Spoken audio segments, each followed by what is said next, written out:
7 جگہ بسم اللہ پڑھنا منع ہے ورنہ انسان کافر ہو جاتا ہے، خبردار۔ بسم اللہ الرحمن الرحیم۔ قرآن مقدس اللہ کی عظیم کتاب ہے، یہ برکت والی کتاب ہے۔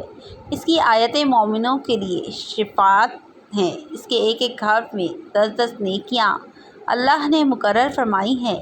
قرآن مقدس دنیا و آخرت کی پریشانیوں کا علاج ہے۔ قرآن مقدس رحمتوں کا خزانہ ہے، لیکن اس عظیم رحمت والے خزانے سے مالا مال ہونا ہے تو پہلے سچے دل سے بسم اللہ الرحمن الرحیم پڑھو، پھر اس خزانے کو کھولو اور زیادہ سے زیادہ اللہ کی رحمتوں کو حاصل کرو۔ جب قرآن مقدس جیسی عظیم کتاب بغیر بسم اللہ الرحمن الرحیم کے نہیں کھلتی تو دوسرے جائز کام کی برکتیں بغیر بسم اللہ الرحمن الرحیم کے کیسے حاصل ہو سکتی ہیں؟ حضرت عثمان بن عفان رضی اللہ تعالیٰ عنہ نے رسول اللہ صلی اللہ علیہ وآلہ وسلم سے بسم اللہ کی نسبت سوال کیا۔ آپ صلی اللہ علیہ وسلم نے فرمایا، یہ اللہ تعالیٰ کا نام ہے، اللہ تعالیٰ کے بڑے ناموں اور اس میں اس قدر نزدیکی ہے جیسے آنکھ کی سیاہی اور سفیدی میں ہے۔ تفسیر ابن ابی حاتم۔ موضوع باطل۔ حضرت جابر رضی اللہ تعالیٰ عنہ فرماتے ہیں، جب یہ آیت بسم اللہ الرحمن الرحیم اتری، بادل مشرق کی طرف چھٹ گئے، ہوائیں ساکن ہو گئیں، سمندر مظہر گیا، جانوروں نے کان لگا لیے، شیاطین پر آسمان سے شعلے گرے، اور پروردگار عالم نے اپنی عزت و جلال کی قسم کھا کر فرمایا کہ جس چیز پر میرا یہ نام لیا جائے گا اس میں ضرور برکت ہوگی۔ ابن مسعود رضی اللہ تعالیٰ عنہ فرماتے ہیں کہ جہنم کے 19 دراغوں میں سے جو بچنا چاہے وہ بسم اللہ الرحمن الرحیم پڑھے۔ اس کے بھی 19 حروف ہیں، ہر حرف ہر فرشتے سے بچاؤ بن جائے گا۔ اسے ابن عطیہ نے بیان کیا ہے۔ لیکن کچھ ایسی جگہیں جہاں پر بسم اللہ الرحمن الرحیم پڑھنا حرام ہے، جائز ہی نہیں ہے۔ ہر انسان جہاں چاہتا ہے پڑھ لیتا ہے۔ کچھ لوگوں کی ایسی عادت بن جاتی ہے کہ وہ ہر کام کرنے سے پہلے ایک دم بسم اللہ الرحمن الرحیم پڑھتے ہیں، تو کچھ ایسی بھی جگہ ہے جہاں پر بسم اللہ ہمیں نہیں پڑھنی۔ جہاں پر بسم اللہ انسان اگر پڑھے گا تو وہ گناہ گار ہوگا۔ بسم اللہ کا پڑھنا ایسی جگہوں پر، ایسے مقامات پر جائز ہی نہیں ہے۔ اب آپ یہ سمجھ لیجئے کہ کون سے مقامات پر بسم اللہ پڑھنا چاہیے، کن مقامات پر بسم اللہ نہیں پڑھنا چاہیے۔ ناظرین، آپ نے سنا ہوگا کہ ہر کام شروع کرنے سے پہلے بسم اللہ الرحمن الرحیم پڑھنا چاہیے، کیونکہ بسم اللہ الرحمن الرحیم کا معنی ہے کہ اللہ کے نام سے شروع جو بڑا مہربان نہایت رحم والا ہے، یعنی ہم کام کو جو شروع کر رہے ہیں وہ اللہ کے نام سے شروع کر رہے ہیں تاکہ اللہ تعالیٰ ہمارے اس کام میں برکت عطا فرما دے۔ اور بسم اللہ پڑھنے کے فائدے بھی بہت زیادہ ہوتے ہیں۔ اگر کوئی انسان کسی کام کو پڑھ کے کرتا ہے تو اللہ تعالیٰ اس کے اس کام میں برکت عطا فرماتا ہے، اور یہ سنت بھی ہے۔ حضور صلی اللہ علیہ وسلم نے بہت سارے مقامات پر ہمیں بسم اللہ الرحمن الرحیم پڑھنے کی تاکید فرمائی ہے، اور حضور صلی اللہ علیہ وآلہ وسلم نے بسم اللہ الرحمن الرحیم پڑھنے کا حکم دیا ہے۔ اب اگر آپ کوئی بھی نیک کام شروع کر رہے ہیں تو اس نیک کام شروع کرنے سے پہلے بسم اللہ الرحمن الرحیم اگر آپ پڑھ لیں گے تو آپ کی سنت بھی ادا ہو جائے گی، اور اس پر آپ کو ثواب بھی ملے گا اور اس کی برکتیں بھی آپ کو ملیں گی۔ اگر آپ نے کسی نیک کام شروع کرنے سے پہلے بسم اللہ الرحمن الرحیم پڑھ لیا تو پھر انشاءاللہ اس میں آپ کا نقصان نہیں ہوگا۔ اللہ تعالیٰ خود آپ کا حامی و مددگار اور ناصر بن جائے گا، کیونکہ آپ نے اپنے اس کام کو اللہ کے نام سے شروع کیا ہے۔ ہمارا کام تھا کرنا اور ثواب بھی ملے گا۔ ہمارا کام تھا کرنا، اور بندہ کیا کرتا ہے جو اس کے بس میں ہوتا ہے۔ بندہ تو اسباب اختیار کرتا ہے، اور بندہ کر بھی کیا سکتا ہے۔ بندے کے ذمہ صرف اسباب کا اختیار کرنا ہے کہ آپ کسی کام کو کرنے سے پہلے سبب اختیار کریں کہ ہمیں یہ کام کرنا ہے، باقی آپ اللہ کے سپرد کر دیں۔ آپ اپنے کام کو کریں، باقی جواب آپ کا کام ہے وہ اللہ تبارک و تعالیٰ کے سپرد کر دیں۔ ایک مرتبہ ایک صحابی آئے، آ کر عرض کیا، یا رسول اللہ صلی اللہ علیہ وسلم میں پریشان ہوں، ہمارے اونٹ کہیں کھو گئے ہیں۔ تو آپ صلی اللہ علیہ وآلہ وسلم نے ان کو یہ بتایا کہ اللہ پر بھروسہ کرو اور اللہ پر بھروسہ ہی اصل چیز ہے۔ یہ بولو کہ میں نے اللہ پر بھروسہ کر لیا۔ اللہ پاک کافی بہترین کارساز ہے۔ تو کہ صحابہ کرام کہنے لگے کہ یا رسول اللہ صلی اللہ علیہ وآلہ وسلم، ہمیں اللہ کی ذات پر بھروسہ ہے، کیا ہم اپنے اونٹوں کو ایسے ہی چھوڑ دیں؟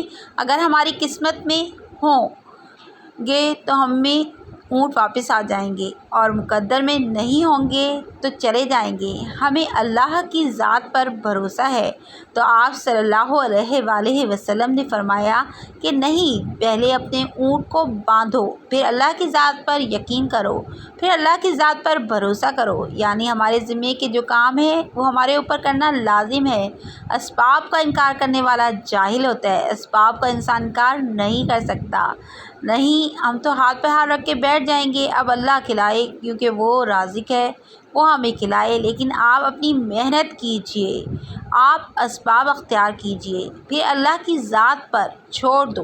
آپ پہلے جاؤ مزدوری پر، آپ کام پر جاؤ، آپ کاروبار کرو، پھر اللہ کی ذات پر چھوڑ دو کہ اے پروردگار عالم، اب ہمارا جو کام تھا ہم نے کر لیا، آگے تیری رضا ہے اور تیری رحمت کے ہم امیدوار ہیں۔ صرف ہمارے کمانے سے رزق تھوڑی ملتا ہے۔ آپ نے کمایا، بس کما کے لے آئے۔ اس کے علاوہ آپ غور کیجئے کہ دانے کو زمین سے نکالا کس نے، اس کے بعد پھر اس کو گیہوں کی شکل میں اور پھر وہ آٹے کی شکل میں بنا، پھر وہ روٹی بنتی ہے۔ ہم سمجھ رہے ہیں کہ یہ ہماری محنت سے ہو رہا ہے۔ ہم نے روٹی بنائی، روٹی بنا کے وہ گوشت یا سالن یا سبزی ہمارے سامنے آئی، اس کے بعد ہم نے جیسے اس کو بسم اللہ الرحمن الرحیم پڑھ کے کھایا، تو اب ہمارے حلق پر ایک فرشتہ بیٹھا ہوا ہے۔ وہ فرشتہ اب اللہ سے اجازت مانگ رہا ہے۔ حلق میں ہماری دو نالیاں ہوتی ہیں۔ ایک نالی ہوتی ہے جو سانس کی ہے، ایک نالی وہ ہوتی ہے جس کے ذریعے رزق اندر جاتا ہے، کھانا اندر جاتا ہے۔ تو یہ دونوں نالیاں بالکل برابر ہوتی ہیں اور دونوں کا ایک ہی چھید ہوتا ہے، لیکن پھر وہ اندر جا کر الگ ہو جاتی ہیں۔ اب آپ یہ سوچ کر دیکھیے کہ فرشتہ یہاں پر بیٹھ کر اللہ تعالیٰ سے پوچھتا ہے کہ ہمارے ہر لقمے پر کہ مولا اس لقمے کو زندگی کا سبب بناؤں یا موت کا باعث بنا دوں۔ اب اللہ تعالیٰ کی اگر مرضی ہوتی ہے تو وہ لقمہ زندگی کا سبب بن جاتا ہے، اور اگر اللہ کی مرضی نہیں ہوتی تو وہ لقمہ موت بن جاتا ہے۔ یعنی اگر وہ لقمہ بجائے خوراک والی نالی میں جانے کے اگر وہ سانس کی نالی میں چلا جائے تو پھر انسان ختم ہو جائے گا۔ تو آپ دیکھیں، ہم نے اتنے سارے کام کیے، لیکن فرشتہ یہاں پر بیٹھا ہوا ہے کہ اس نوالے کو، اس لقمے کو کہاں لے جانا ہے۔ تو یہ آپ نے اسباب اختیار کیے، یعنی اس کو اسباب اختیار کرنا کہتے ہیں۔ اللہ تبارک و تعالیٰ پر چھوڑ دیا تو نیک کام ہم شروع کر رہے ہیں، کھانا کھا رہے ہیں تو ہمیں بسم اللہ پڑھنے کی تاکید کی گئی ہے۔ لیکن بہت سارے لوگ ایسے ہوتے ہیں کہ کچھ حرام کام کرتے ہیں، جیسے مثال کے طور پر اگر کوئی انسان جوا کھیل رہا ہے تو اس میں بسم اللہ کا پڑھنا حرام ہے کہ اللہ کے نام سے شروع۔ اللہ نے کب کہا تھا کہ آپ جا کر جوا کھیلو؟ اللہ نے کب کہا تھا کہ آپ شراب بیچو جا کر؟ اللہ نے کب کہا تھا کہ آپ شراب پیو جا کر؟ اللہ نے کب کہا کہ آپ جھوٹ فریب مکر کرو جا کر؟ اللہ نے تو یہ نہیں کہا تھا۔ ایک شخص نے بڑی عالیشان منزل بنوائی اور اس پر لکھا خدا من فضل ربی، اور شیطان نیچے بیٹھا رو رہا ہے۔ تو لوگوں نے پوچھا تو کیوں رو رہا ہے؟ تو اس نے کہا دیکھو، میں نے اس سے جھوٹ بلوایا، فراڈ کروایا، ہم نے اس کی بلڈنگ فراڈ کر کے بنوا دی، اور یہ لکھ رہا ہے ھذا من فضل ربی، یہ میرے رب کا فضل ہے۔ اللہ نے کہا تھا کہ جھوٹ بول کے کمانا، اللہ نے کب کہا تھا کہ جھوٹ بول کر کمانا ہے؟ اللہ نے کہاں کہا تھا کہ ڈھونگ کرنا ہے؟ اللہ نے کہاں کہا تھا کہ فراڈ کرنا ہے؟ تو مقصد صرف یہ ہے کہ شیطان تو ہر طرح سے انسان کو بہکاتا ہے، تو اس لیے حرام کاموں سے پہلے ہمیں بسم اللہ ہرگز نہیں پڑھنا۔ ہمیں ہر نیک کام شروع کرنے سے پہلے بسم اللہ الرحمن الرحیم پڑھنا چاہیے۔